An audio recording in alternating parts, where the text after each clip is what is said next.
President and Secretary General of the NTUC, President of SNEF, brothers and sisters from the Labour Movement, comrades, fellow Singaporeans, good morning, happy May Day.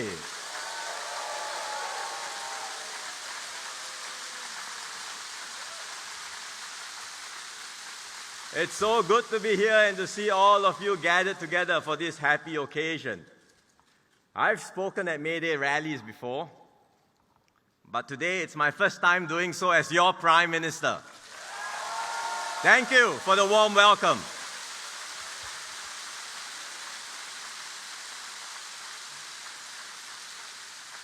Today also happens to be the last day of campaign. Over the last 9 days, our PAP candidates have been working tirelessly, and many of them are here, including our candidates from the Labour Movement.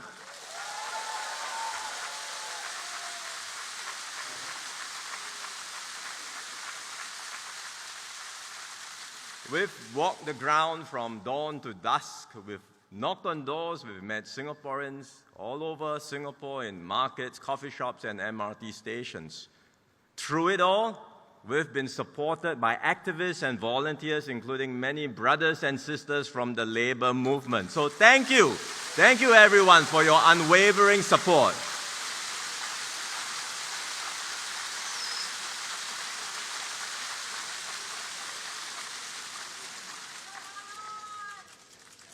This year, we have a double celebration.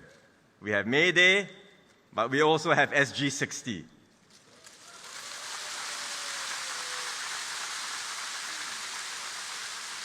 And we have every reason to rejoice. Look at how far we've come in Singapore these last 60 years. It wasn't always an easy road. We've had our ups and downs. But through it all, we stood together, we stood united.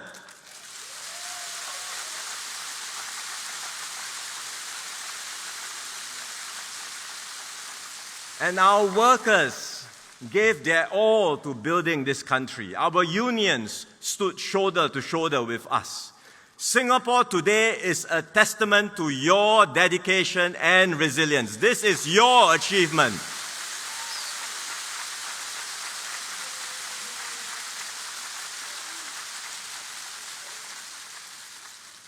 Earlier this decade, we had to confront a crisis like no other. We had our worst full-year recession since independence. Businesses shut down, unemployment soared during COVID. It feels like a bad dream now, but I think many of us remember those dark days vividly still. But I also remember how everyone banded together and how we lifted each other up.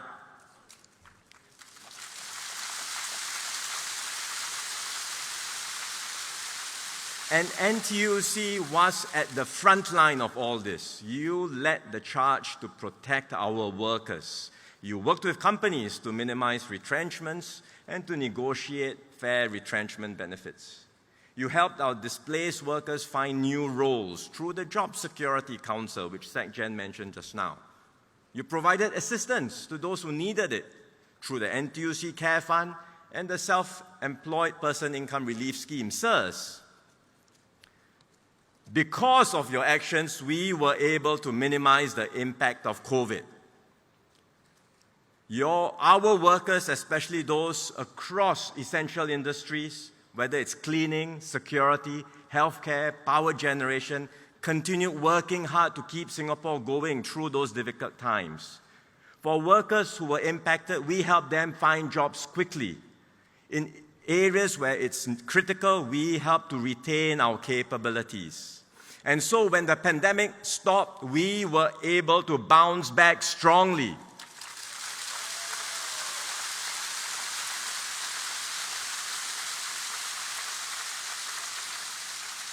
Look at what happened last year. Last year, our GDP growth exceeded 4%.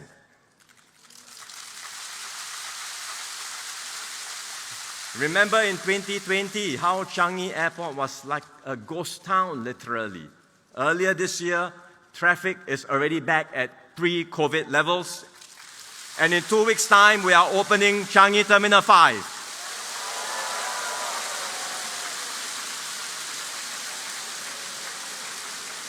Groundbreaking. Groundbreaking. But we will open Changi Terminal 5.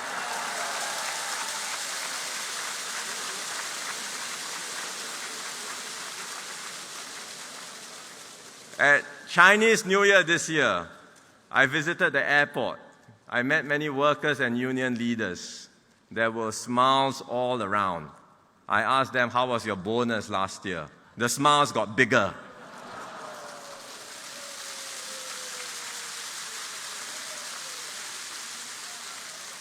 From one of our lowest points in history, we climbed back up to new highs, and it's because of you, our brothers and sisters.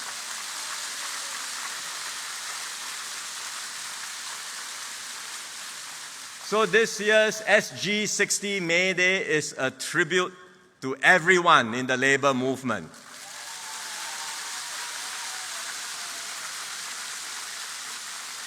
You held the fort in times of storms. You worked tirelessly behind the scenes. So I say to all of you, thank you for your commitment and your dedication to Singapore and Singaporeans.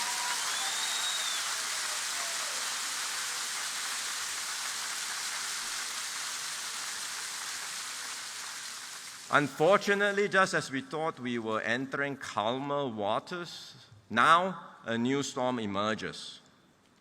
We know the world has changed, and it's not changing back anytime soon.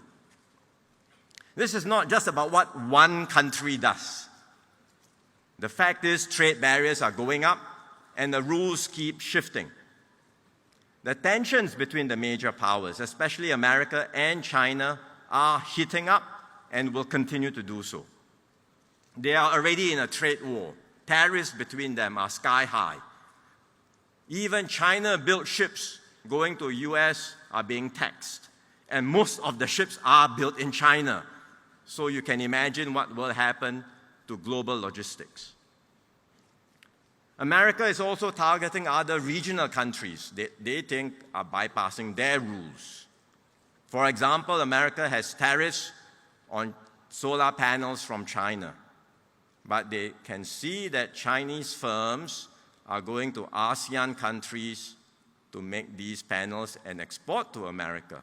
So now they have imposed high tariffs on solar panels from a few ASEAN countries as well: Cambodia, Vietnam, Malaysia, Thailand. Tariffs that are a few 100% in some of these countries, as high as 3,500%. 3,500%. You might as well say, please don't export to America. It's literally like an import ban. There is no way you can export anything at this kind of tariffs. The business can close shop. So far, Singapore has not come under the spotlight. But you can be sure we will be put under greater scrutiny as well. We must expect more pressure on us. And to navigate these pressures, it will take experience and skill. It will take people in government who have built up trust and close relationships with their counterparts in both America and China. These relationships take time to build. You can't build this overnight. Trust relationships take time to cultivate. So in this election, when opposition parties treat so lightly the loss of key ministers, I say please have a care for our country and for the well-being and livelihoods of every Singaporean. Imagine if we were in team sports. Take football as an example. If 3 to 4 members of the starting 11 in a football team are unable to play, what happens? Well, the coach can say, I have backups, I have reserves. Sure, But everyone knows that the team cannot function at the same level. It's the same in any organization. And it will be so in our next cabinet if we end up with such a loss. And that means we cannot have as an effective a team working for Singaporeans and Singapore. And these are the implications and consequences that I hope Singaporeans will consider carefully. Because the challenges are real. And when we speak to companies, we know that the impact is real and growing. It's not just happening now, it's continuing to get worse. Orders are being cancelled or postponed. Investments are being held back. Operations are being scaled down. All this will hit the global economy. America is already feeling it. It will be felt around the world, and it will hit Singapore too. MTI has already lowered its GDP forecast for this year, 0 to 2% now. For now, we think it's a matter of slower growth, but we really cannot rule out a full-blown recession, which will then have impact on Singaporeans' incomes as well as jobs. And this is not just a short-term blip. This storm won't pass quickly. It's not rain today and then sunshine tomorrow. We went through this during COVID, and you might remember. During COVID, when the outbreak started, some people said, don't worry, it's going to be like SARS, very short, a few months, and it's going to be over. At that time, I said that the pandemic could be with us for a few years. Some people didn't believe me. They said it's just scare tactic and fear-mongering. But look what happened. We ended up with repeated waves of outbreaks, and eventually the pandemic only ended in 2023. This new storm will be similar. It will be with us for some time. For exactly how long, no one can tell. But it's not going to be a one-year affair. So we have to be mentally prepared for the longer term, for the bumpy rides ahead, and do everything we can to strengthen Singapore's position. Because this is the biggest challenge of all. It is Singapore versus this very uncertain and troubled world. And we must, all of us, do everything we can to strengthen Singapore's positions to get through this storm. The uncertainties we face will add to the existing challenges we are already seeing today, like cost of living pressures. Cost pressures is a problem that started earlier because of global inflation, due to conflicts abroad, due to global supply chain disruptions. Inflation everywhere has started to ease, including in Singapore. In fact, we have come down faster than other countries. But these recent global developments may cause further disruptions and may cause further price shocks. Jobs will be impacted. In recent weeks, I met many of our union leaders, including Sister Tana and Brother Samad, and many others. I know many of you are worried about this. Sister Tana told me that SMEs are anxious about how tariffs would affect their businesses. Workers are also very concerned. Brother Samad shared with me the anxieties felt by our younger workers, whether there will be jobs that fit their aspirations. Brother Daniel from the Air Transport Executive Staff Union and Brother Govidan from the SATS Workers Union said to me, "We've all worked so hard to get through COVID. Everyone is so tired, and now things are finally better. We thought we could look forward to better days ahead. Do we really now have to go through turbulence again?" My heart went out to them, to all our workers who have given their all these past years. Unfortunately, I couldn't give them the answer they were hoping for, because the storm is already here. We are already experiencing turbulence, and it may well get worse.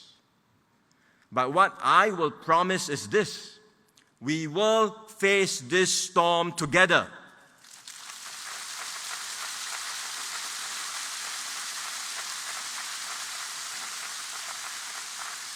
And we will overcome, just like we did it before.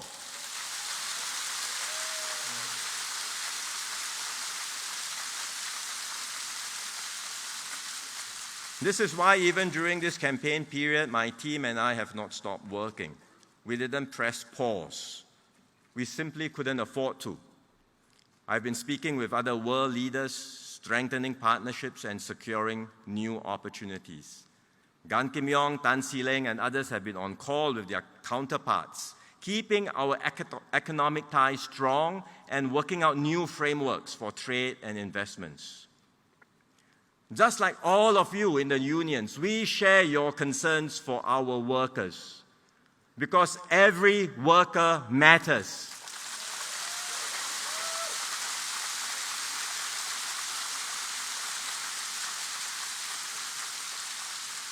It is my duty, it is my team's duty, it's our collective duty to protect our workers, our families, and our country.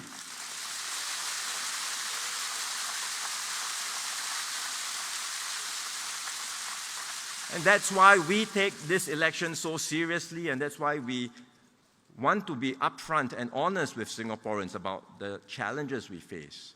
Others may say, don't worry, it's okay, let's take this chance to rock the boat. But we will never take such risk with your lives or our future.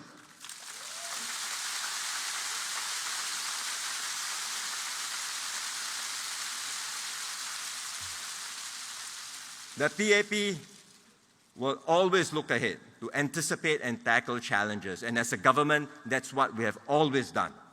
We don't wait to the last minute to fight fires, because by then it's too late. And you saw this in the last term of government, when we saw that there were gaps in our fiscal position. We acted on this. We implemented a series of tax changes in order to tackle this funding gap. The moves may not be popular, but they were the responsible thing to do. And as a result of these steps, we are now in a healthy fiscal position. And so today, when we look ahead, when we are entering these uncertain times, we have the resources to protect our workers and to tackle the challenges ahead. That's what responsible government is about.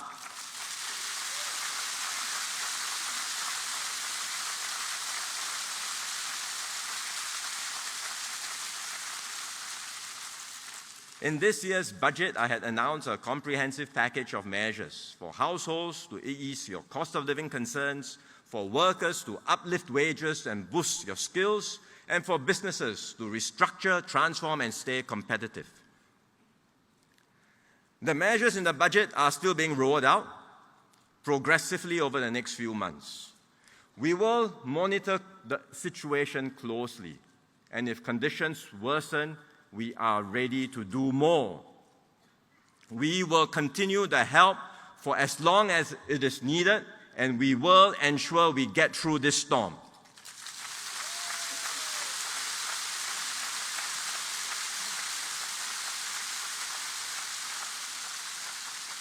The key person in charge of this work is no stranger to you.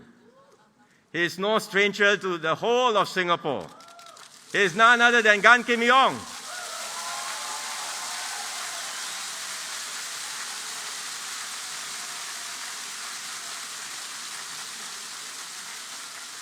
He is heading the task force together with other ministers, with NTUC Secretary General and our tripartite partners. The task force is hard at work. They are preparing and putting in place drawer plans to help businesses and workers. And they will announce more details when ready. We will make sure that we do everything we can to support our workers. Do not fear.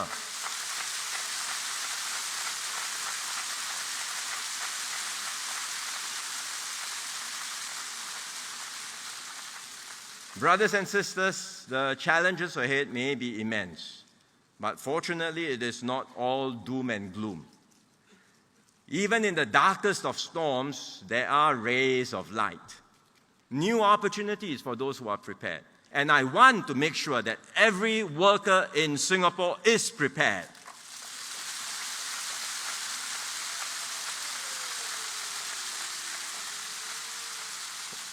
What are some of these opportunities? For one, in Asia, the growth story continues to unfold. Many countries in Asia, including parts of the Middle East, are amongst the fastest growing economies today. So collectively, it's a large market with a rising middle class. The region will continue to attract global investments, and we can position ourselves to attract our fair share of these investments.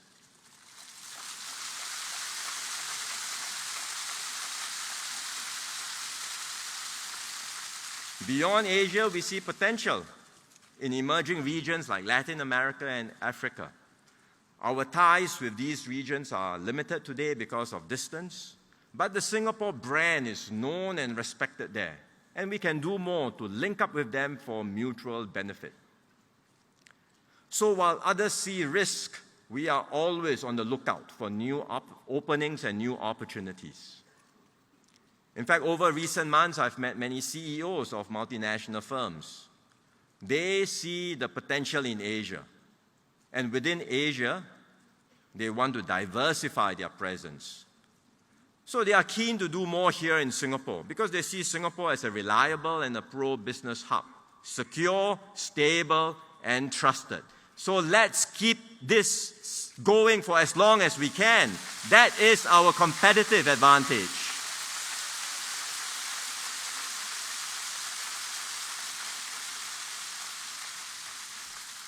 Besides attracting new investments, we will help Singapore firms restructure and transform.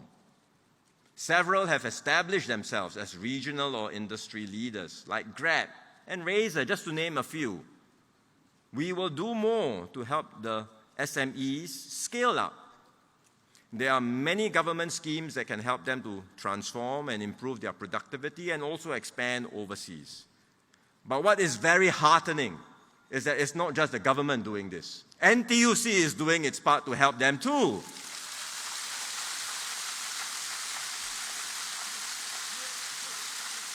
You don't see this anywhere else in the world. In other countries, unions fight businesses. The relationship is adversarial and confrontational. In Singapore, our unions have a different mindset, a better mindset. For our unions, it's not zero-sum. I win, you lose. You look for a win-win.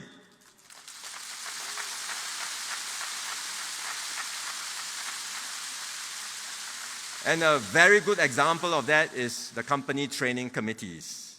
This idea came from the labor movement to bring businesses, workers, and unions together to identify the skills that are needed for the company to transform and then to develop plans to train and uplift the workers. So everyone wins. The businesses transform, they stay competitive, workers gain new skills, stay ahead of the curve, and as you heard just now, in many cases, they get better wages too.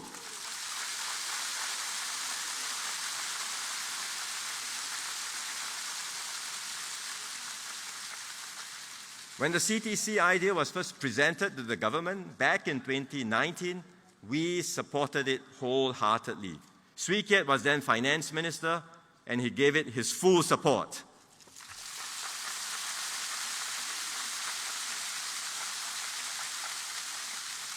When I took over from Swee Keat as finance minister in the 2022 budget, I provided 100 million in funding support for the CTC.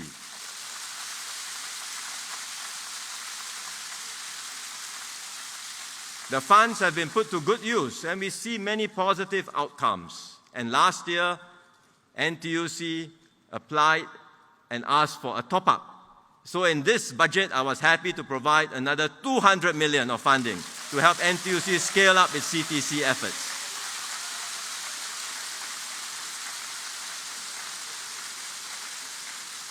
And that's why now we have over 3,000 CTCs, benefiting more than 7,000 workers. That is real impact.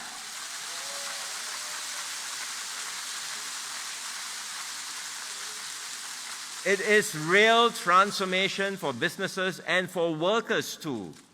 Take the example of Gary Wong. He's a supply chain manager in Eora, one of our many local SMEs. In the past, Gary's work was manual. He tracked incoming and outgoing shipments by hand. Tedious work that was susceptible to human mistakes. Through the CTC, the company worked with NTUC and the Singapore Manual and Mercantile Workers Union to adopt digital tools to improve their shipment processing and inventory management. So Gary was trained, he was upskilled. Now he does trend analysis and data-driven forecasting.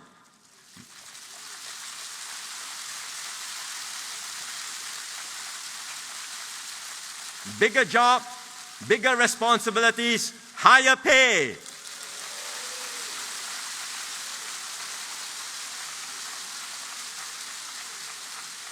And that's what CTCs can do for all our workers. And that's why it's a good effort by the NTUC. That's why the government is supporting you. And that's why together we will make life better for every worker.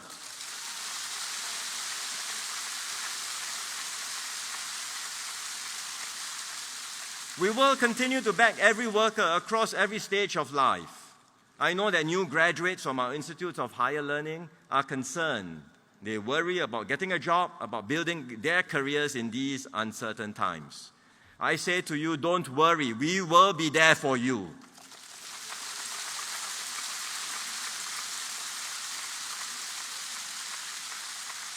We will do more to step up career counseling, career sessions, job matching programs. We will help you secure apprenticeships and traineeships. If conditions worsen, we know what to do. We've done it before in COVID, and we will have drawer plans ready to make sure that you are well taken care of.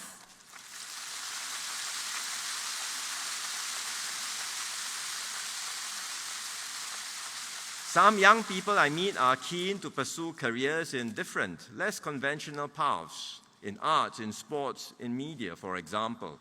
And indeed, many more possibilities are opening up because our economy today is more diversified and there are more possibilities to pursue.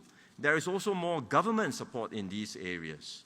So to our youths, I say whatever your abilities, whatever your strengths, there will be opportunities for you and we will help you chase that rainbow.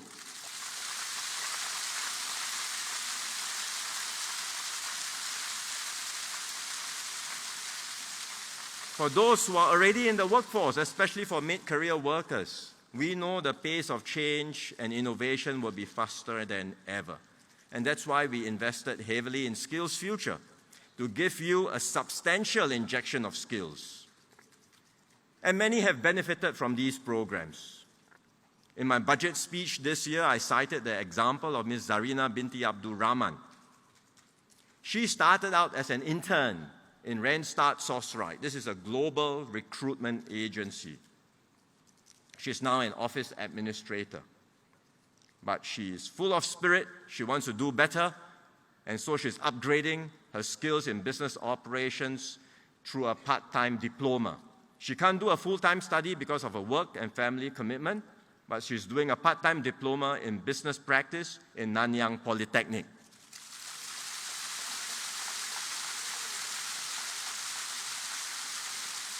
And so for workers like Zarina and all others who want to upgrade yourself, you want to do better, you want to get better skills, more skills, we will be there to help you in your upgrading journeys.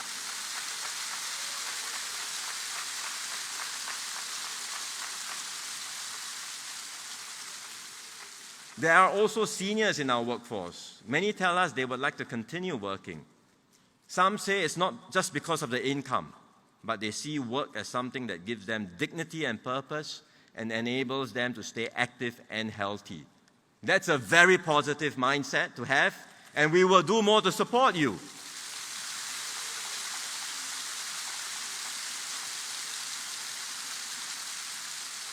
For example, we have provided wage support for employers to employ older workers. We have job matching services to senior job seekers. And now we have form a new tripartite work group chaired by Kopo Kun. They will study how to empower more of our seniors to stay in the workforce, and I look forward to their recommendations.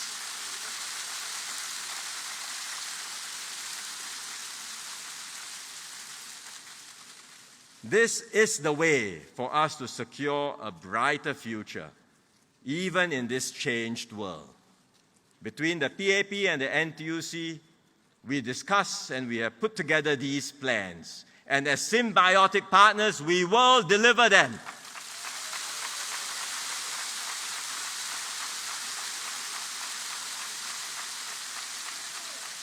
We will deliver them for all workers and for all Singaporeans.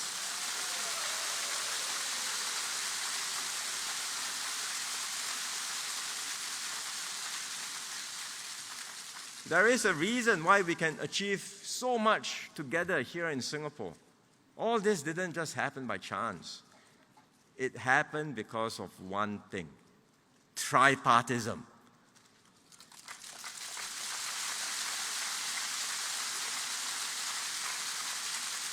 It's the PAP government, the NTUC and the labour movement, employers and business leaders all coming together, working as partners, not at odds with one another, always with the worker at the heart of all we do, always with a shared commitment to uplift every Singaporean.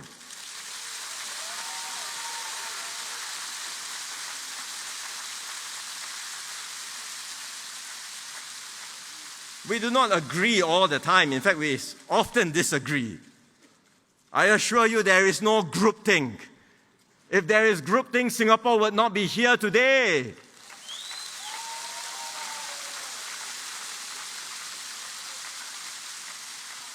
We do not fight with one another, but we fight together to secure better outcomes for every worker.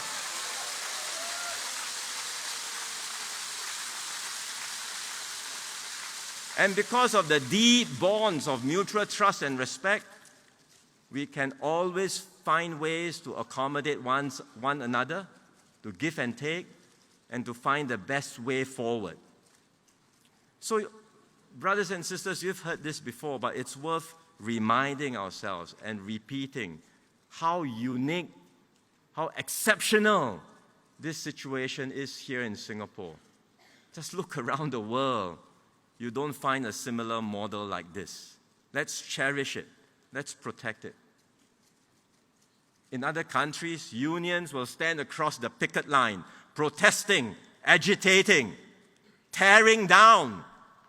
Here we don't tear down, we build up.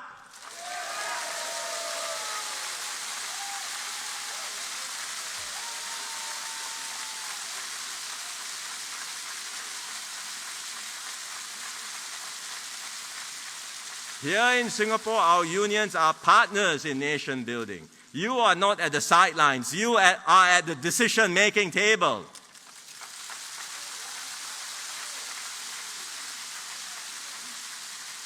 You help shape policies. You help move things forward. And because of this unique partnership, we've done what few others could do. We've kept unemployment low in Singapore. We've kept real wages rising consistently over decades. Most of all, we've kept Singaporeans united and confident in our future.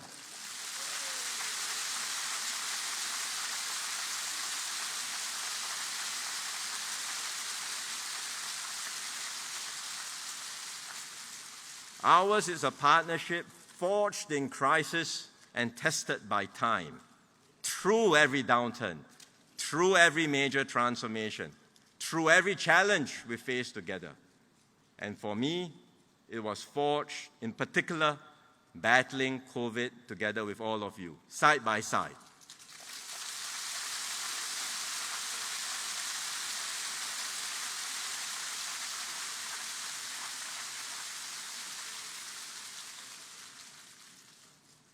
Exactly 1 year ago, right here at this May Day rally platform, Senior Minister Lee announced that he was passing the baton of leadership to me.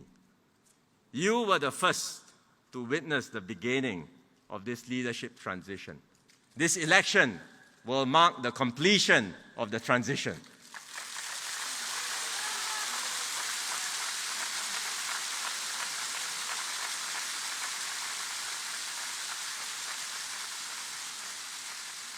So on 3rd May, Singaporeans will decide on the next chapter. And I ask Singaporeans, judge me and my team fairly. Examine what we've done, how we've led. If you believe in your heart of hearts that we have stayed true to our promise, that we are the best team to take Singapore forward in these turbulent times, then give us your support.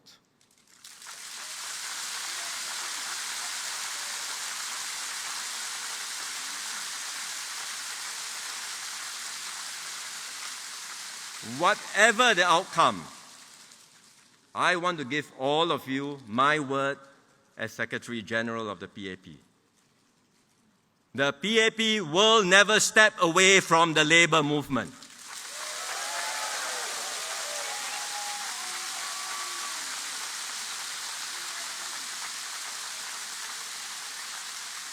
We will walk with you as brothers and sisters, as comrades, side by side.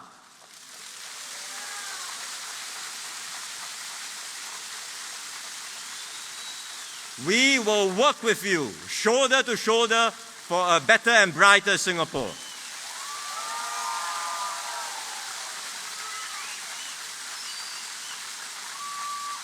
This is my promise to you. This is my promise to all workers of Singapore.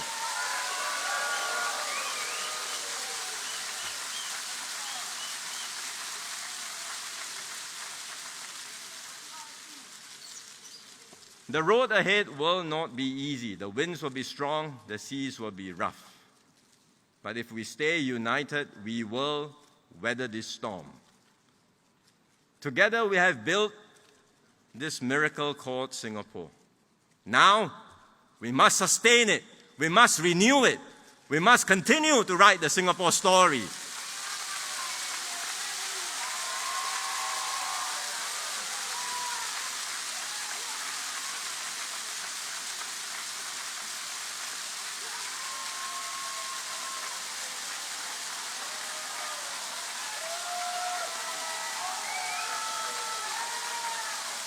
We will do so not just for ourselves, but for our children and grandchildren.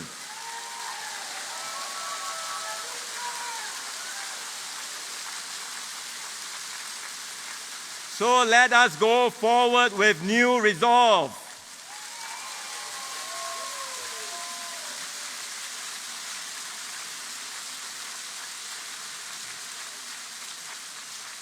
Let us stand tall, stand together, and let us build a stronger, fairer, and brighter Singapore for all.